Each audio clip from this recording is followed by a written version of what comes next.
vezes, parcelou em 24 vezes, comprou. Você nem pagou as parcelas, você já está querendo outra. Por quê? Porque você já acha que você tem, não é tão bom. Por exemplo, quem anda de ônibus, se tiver lá um carro bem simples, não precisa ter um Fusquinha, vamos pegar aí sei lá, um Celtinha, bem basicão. Basicão. Você já tá no primeiro dia você nem dorme, quer dormir abraçado com o carro. Né? Você quer, você tá lá feliz, e você tá. Nossa, que maravilha. Depois você já olha pro lado, você já vê um carrão e você fala, nossa, meu carro não tem isso. Porque você já acostumou com aquilo que você tem. Pensa na figura desse dia eu tava até falei desse ano passado, do Zé Bruno, né, que era da banda Resgate. O Zé Bruno estava contando uma história esses dias que eu achei sensacional. E toda criança já passou por isso. Que ele queria um bonequinho, acho que era do Flash Gordon, não sei que boneco que ele queria. O Zé tá com 45, então, né? Falco, era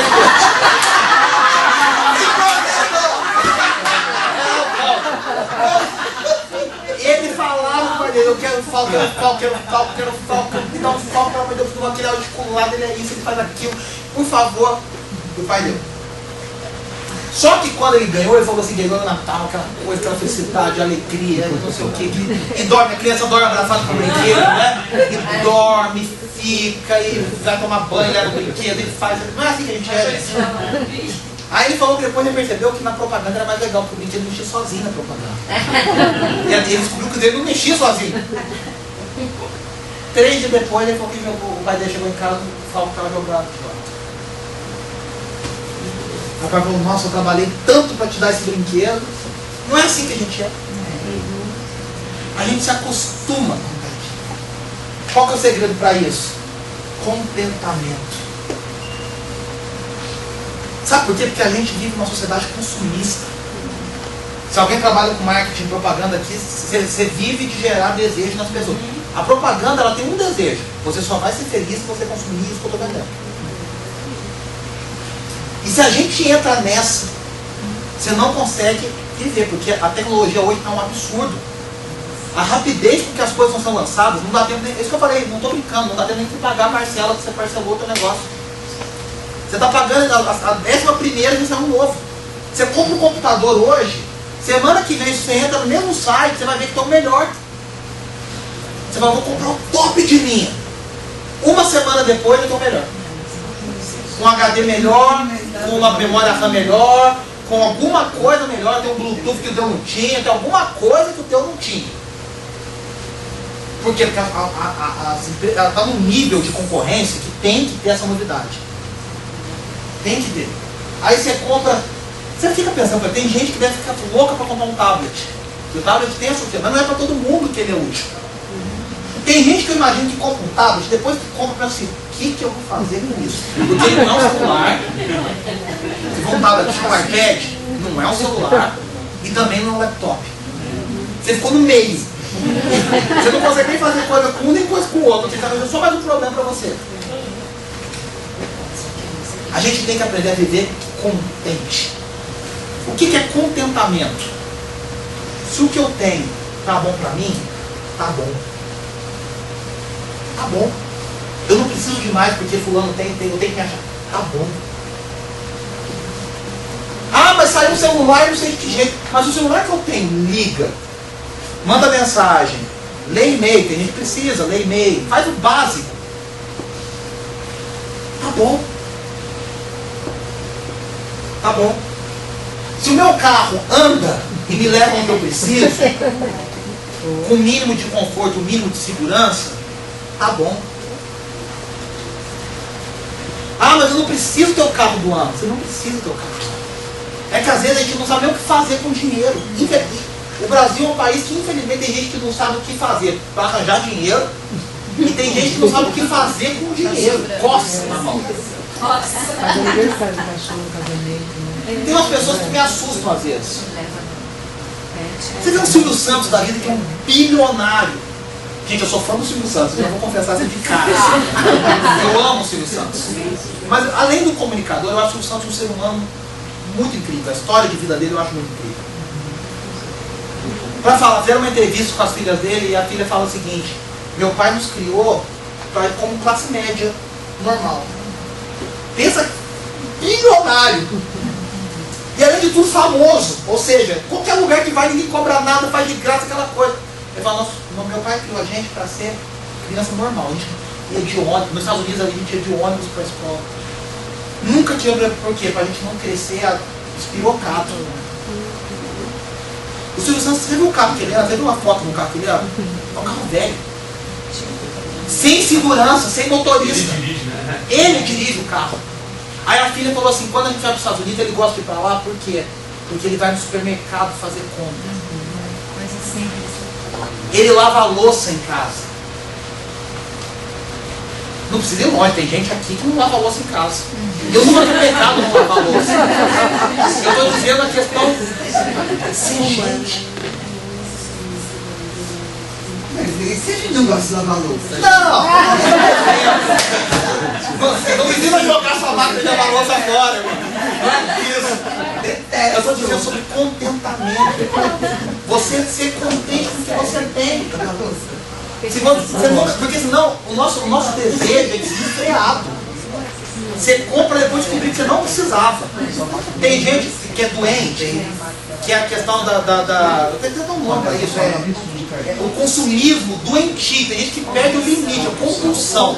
A pessoa compra, tem 500 pares de sapato, tem 3.000 blusas e ela não sabe o que fazer com aquilo.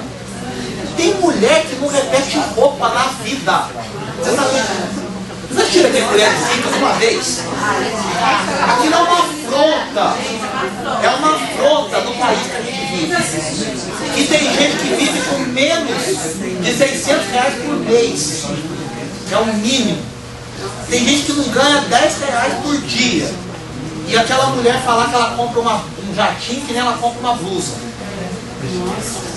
Ela vai comprar jatinho pra mim que nem comprar blusa. Participando da contratação do empresário. Gente, aqui ó, manda compartilhar. Ele falou uma frase que me marcou. Não é nem cristão nem nada, né? Uma frase a graça comum, né? Uma frase que ele falou o seguinte, na hora que estava falando com os funcionários, ele falou assim, olha, espero que Deus dê a vocês tudo o que vocês precisam, nem mais nem menos. Eu achei. Isso é o compromisso de Deus, na verdade. Nem mais nem menos.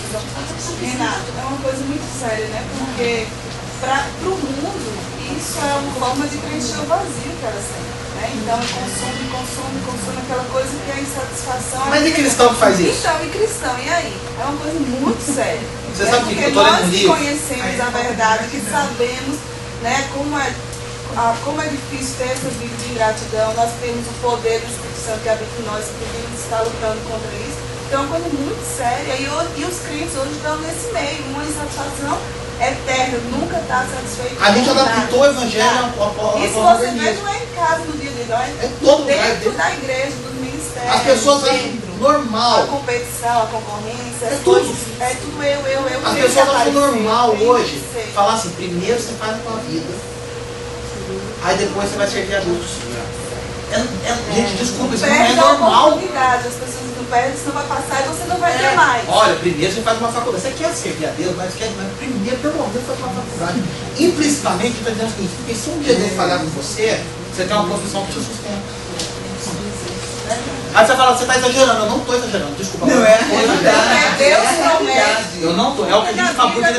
Deus promete não faltar o básico nunca. Então, mas a gente não paga para ver.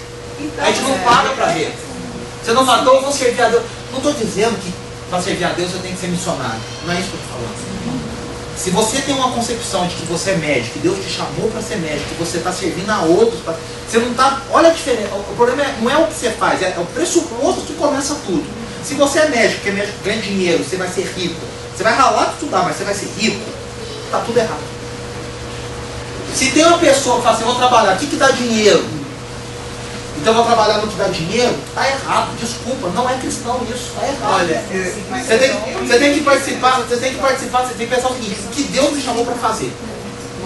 O que Deus me chamou? Deus me chamou para ser um médico, para cuidar das pessoas, para abençoar, para zelar pela saúde dos outros. Se dá dinheiro ou não dá, é consequência. Deus prometeu que Ele vai me sustentar. Eu tenho que A minha profissão é um dom. Não estou dizendo que tem que ser missionário. Você pode servir a Deus como administrador, como veterinário, como publicitário, como qualquer coisa. Mas é consequência do que Deus... O dinheiro é consequência. A gente tem que tomar cuidado para não entrar nessa onda. Porque a gente não tem fundo. Se você pagar para Deus, você vai ver que você não tem fundo. Você está sempre querendo mais. É a coisa que acaba com o homem, né? Tem até aquele livro que fala sexo, dinheiro e poder. É. É a ruína. Nossa, eu estou lendo um livro cuidado, de um cara chamado Timothy Keller. Não sei quem já leu, não sei se nem tem aqui na livraria. O livro dele chama Deuses Falsos. Que ele fala o seguinte, tem coisa que a gente toma bonitinho e tal, mas no fundo é tudo idolatria. Ele fala a idolatria dos relacionamentos. Pessoas que falam assim, o amor, né? A gente valoriza muito o amor, aquele amor hollywoodiano. Ele fala de uma idolatria nos seres humanos. As pessoas idolatram o marido, a mulher, os filhos, idolatram o poder, idolatram o dinheiro. E o que é idolatrar isso? Você põe todas as expectativas que deviam estar em Deus nessas coisas. E aí você não tem limite. Porque você sempre vai querer mais. Você sempre vai querer mais. Então, primeiro, vamos ler esses versículos aqui. Você pode abrir a Bíblia? Cada um abre num. Hebreus 13, versículo 5. 1 Timóteo 6, 8. Salmo 103, versículo 2. Vamos abrir Tiago 1, 17. Para a gente ler o que a Bíblia diz sobre isso. Rapidamente para a gente... 17. É. Ensina o Pai das coisas que mudam como sombras inconscientes. Tiago 1, né? Hebreus. Conservem-se livres do amor ao dinheiro e contentem-se com o que vocês têm, porque Deus mesmo disse: nunca o deixarei, nunca o abandonarei. Esse versículo é um tapa na cara nosso. O problema não é o dinheiro. O problema é o amor idolátrico ao dinheiro. Você achar que o dinheiro vai suprir o que só Deus pode suprir. Você achar... Vou te perguntar, fazer poupança é pecado? Não. Pode ser. Não é, mas pode ser. Se você tiver na poupança aquela ideia assim de eu vou guardar um dinheiro, porque vai que me falta alguma coisa, eu tenho aquele dinheiro. Isso é pecado, irmãos. Não estou dando fazer segura. Vocês estão percebendo que é uma coisa muito sutil? Se você tem uma poupança e fala assim, porque eu quero fazer isso, eu quero viajar, isso aí é planejamento, isso é lindo. Você está programado, eu quero isso, eu quero abençoar, eu quero fazer, eu quero poder guardar para reformar minha casa. Isso é normal, é fruto do seu trabalho, seja livre para fazer o que você achar, irmão. Mas você percebe, eu pensei isso, se você guarda o dinheiro, eu cheguei uma vez, eu tinha um dinheiro guardado, e eu pensei assim, nossa, se me faltar um dinheiro desse emprego, pelo menos eu consigo me sustentar durante tanto tempo. Quando eu falei isso para mim mesmo, o Espírito Santo para mim, isso aí é pecado.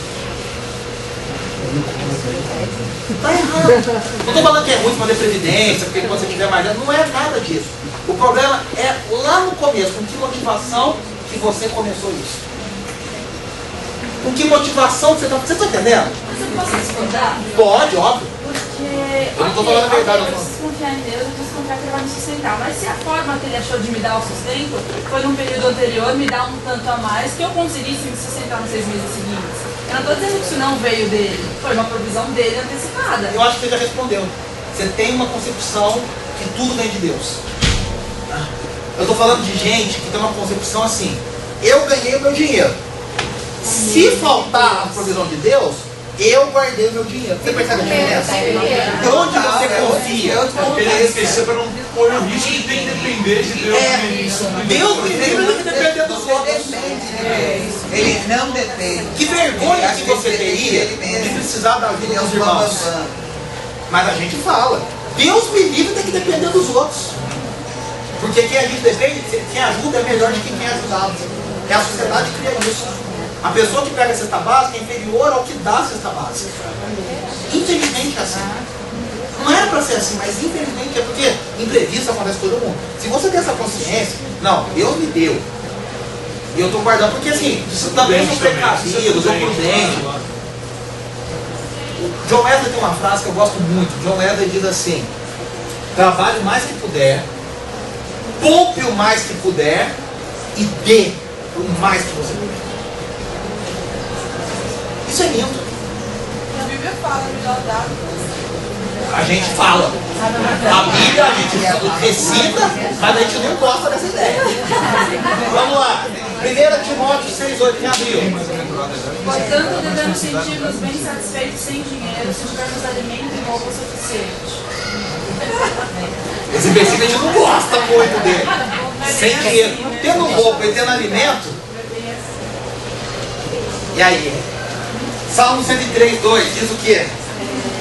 Bendize a minha alma ao Senhor e não te esqueças de nenhum de seus benefícios. Não te esqueça. Por que Deus fala para Moisés assim? Os pais devem contar para os filhos, e os filhos para os filhos dos filhos, tudo o que eu fiz, porque a gente esquece.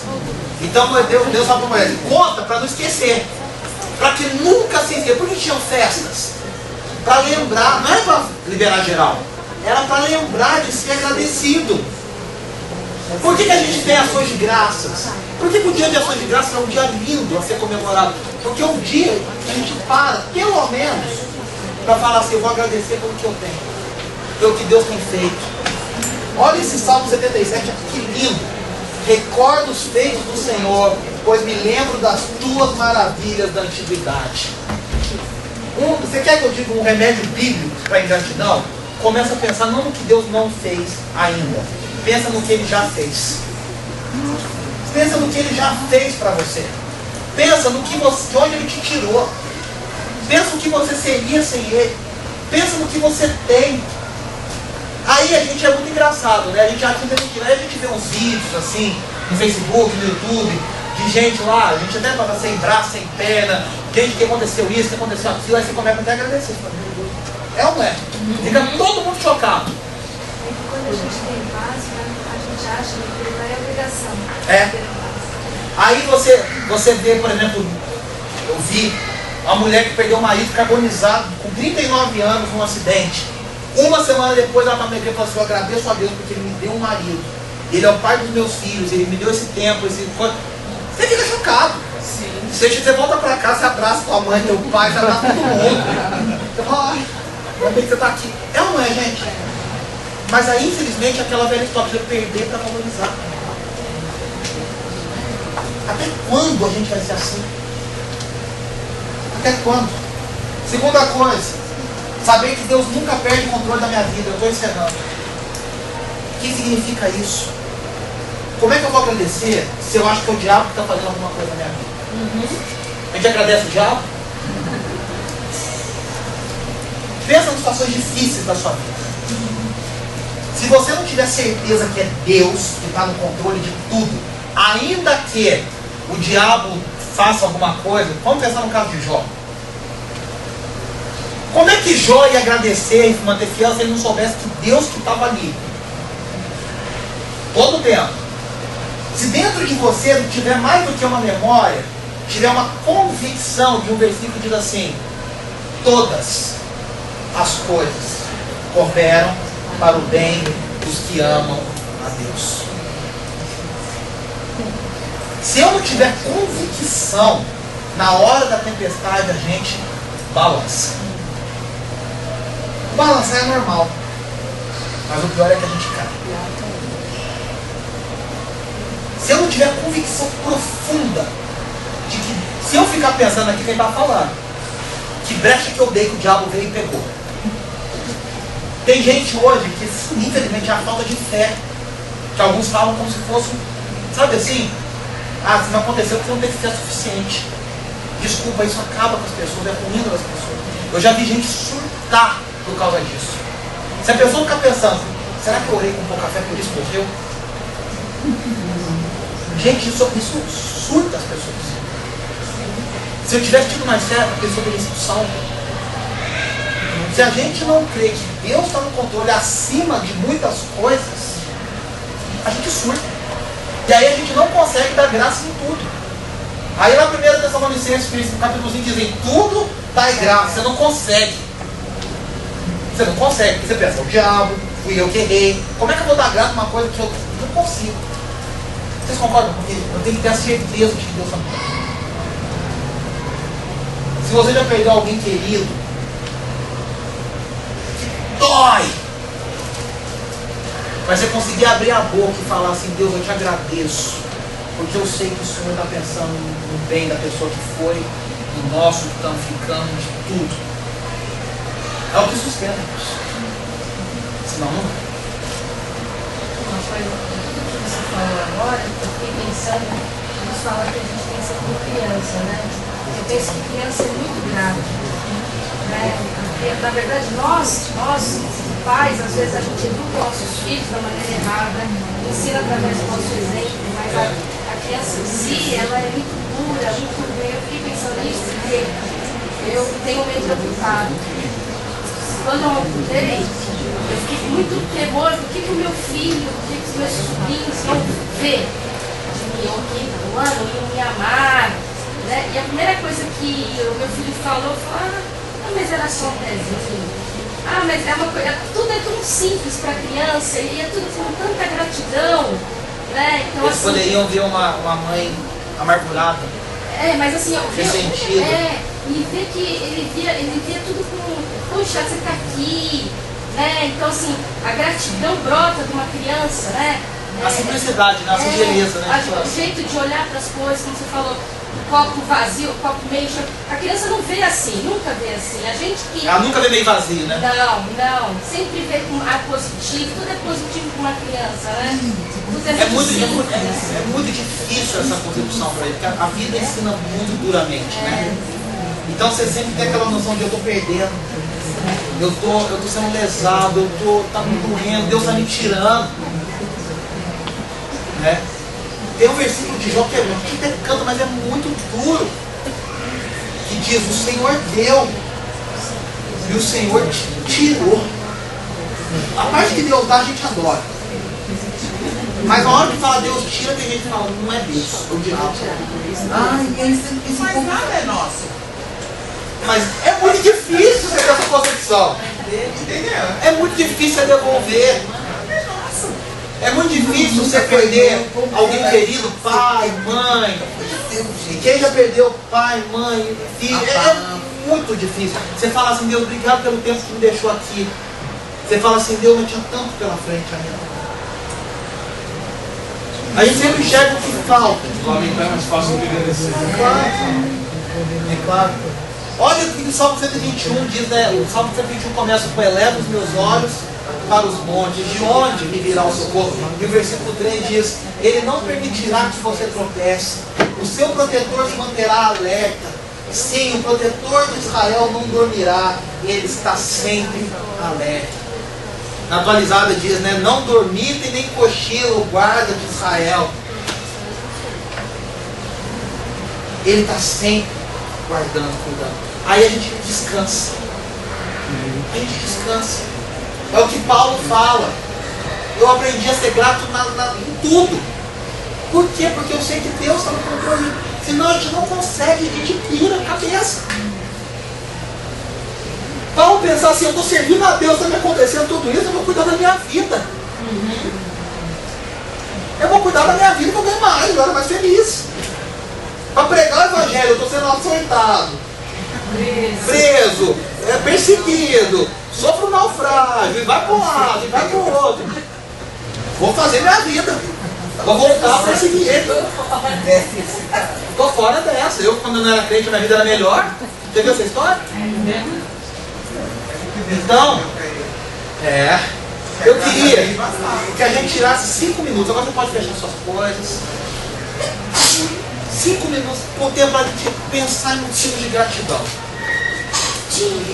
Pensa em motivos de gratidão hoje para você. Talvez até acordado hoje com o sentimento de essa semana vai ser difícil. Tem tanta coisa ruim me esperando, eu tenho dificuldade em casa, tem doença, tem desemprego, tem desafios financeiros, eu não sei. Mas não pensa nisso agora. Pensa em motivos de gratidão. E depois a gente vai compartilhar o que você quiser. Você pode falar uma coisa. Eu agradeço por isso. Quem quiser compartilhar, vamos agradecer, vamos pensar, vamos trazer a memória, como diz a palavra de Deus, aquilo que traz esperança. Isso vem aqui. Pai, eu te peço que nunca falte essa gratidão no nosso coração. Ajuda-nos a lembrar, Senhor. Pai, que essa gratidão seja parte da nossa prática diária. Porque essa gratidão, ela muda o tom da vida, Senhor. Ela muda os olhos que a gente vê a vida. Se a gente tinha um coração amargurado, essa gratidão ela começa a brotar e começa a tirar essa amargura. Pai, coloca no nosso coração essa gratidão e que ela se manifeste no nosso sorriso, nos nossos abraços, nas nossas palavras, nos nossos toques. Pai, que nós sejamos conhecidos como a marca da gratidão, conhecidos como um povo que é grato, mesmo que as circunstâncias em volta não colaborem, que as pessoas não entendam, mas que nós saibamos que a nossa gratidão tem a fonte não nas circunstâncias, tem a fonte não nas alegrias, mas ela tem fonte no Senhor. Nos ajuda, Senhor, em nome de Jesus. Vamos cantar aquela canção, acho que todos conhecem. Por tudo que tens feito, por tudo que vais fazer, por tuas promessas e tudo que és, eu quero te agradecer. Nossa coração, com todo o meu ser. Mais uma vez, por tudo. Por tudo que tens feito, por tudo que vais fazer, por tuas promessas e tudo que és, eu quero te agradecer por todo o meu ser. Te agradeço, meu Senhor, te agradeço, meu Senhor, te agradeço por me libertar e salvar, por ter morrido em meu lugar, te agradeço. Jesus, te agradeço, eu te agradeço, te agradeço. Mais uma vez, te agradeço por me libertar e salvar, por ter morrido em meu lugar, te agradeço.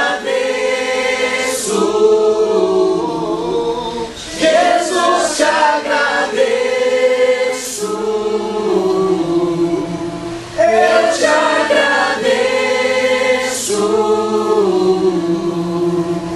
te agradeço, te agradeço. Sim, Senhor, nós te agradecemos. Amém. Obrigado, irmãos. Agradeço também pela paciência de vocês. Tem um cafezinho ali, fica à vontade. Tá chamado.